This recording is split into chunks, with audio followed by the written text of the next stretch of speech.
नमस्कार, आप देख रहे हैं न्यूज फॉर नेशन और मैं हूं प्रियदर्शन। बिहार के उप मुख्यमंत्री तेजस्वी यादव के इन दिनों हालिया दोस्त बने एम.के. स्टालिन को सुप्रीम कोर्ट से बड़ा झटका लगा है। इसमें बातें इसलिए तेजस्वी यादव और एम.के. स्टालिन की क्योंकि दोनों पिछले कुछ महीनों से लगातार देश में विपक्षी एकता की कवायद को आगे बढ़ाने के लिए प्रयासरत हैं। कई मौकों पर कई मंचों पर साथ भी दिखे हैं और अब इन सब के बीच स्टालिन को सुप्रीम कोर्ट से बड़ा झटका आरएसएस से जुड़े हुए एक मुद्दे को लेकर आया।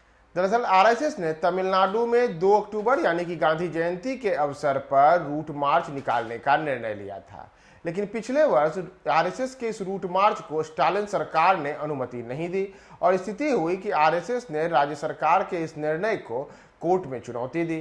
बाद में तमिलनाडु के न्यायालयों से होते हुए यह मामला सुप्रीम कोर्ट में पहुंचा और सुप्रीम कोर्ट ने अब स्टालिन सरकार के निर्णय को पूरी तरीके से गलत बताते हुए आरएसएस को तमिलनाडु में रूट मार्च करने की अनुमति दी है और उस पर लगाए गए रूट मार्च के प्रतिबंध को तत्काल प्रभाव से निरस्त कर दिया है।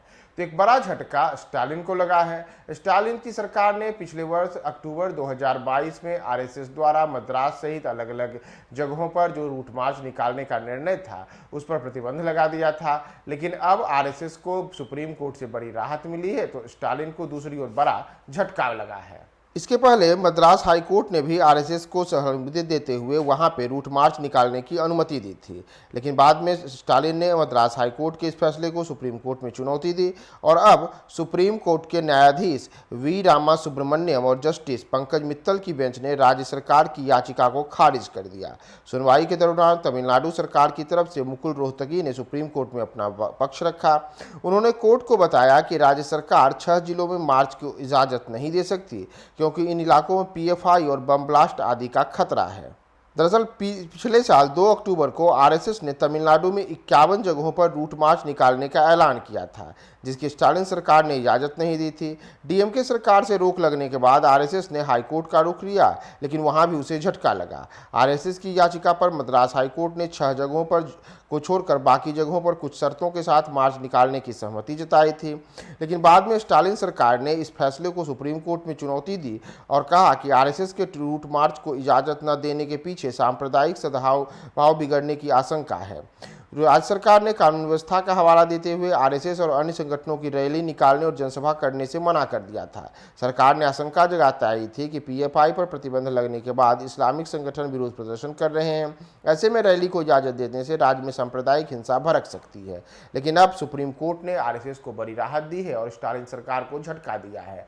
दरअसल इसमें तेजस्वी यादव की बातें भी इसलिए क्योंकि स्टालिन के मित्र माने जाने वाले तेजस्वी यादव पिछले लंबे अरसे से आरएसएस पर हमलावर रहे हैं और यहां तक कि बिहार में भी आरएसएस की गतिविधियों को प्रतिबंधित करने के लिए अलग अलग संगठनों की ओर से गाहे बेगाहे कई तरीके की बयानबाजियां सामने आती हैं।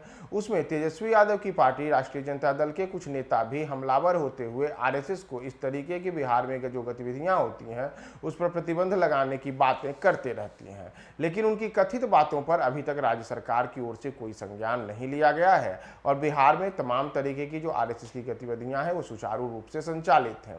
ऐसे में स्टालिन सरकार ने जो आरएसएस को लेकर के निर्णय लिया था उस पर अब सुप्रीम कोर्ट का जो ये झटका लगा है वो एक प्रकार से बिहार सहित देश की तमाम राज्य सरकारों और तमाम उन संगठनों और राजनीतिक दलों के लिए बड़ा झटका है जो आरएसएस विरोधी हैं।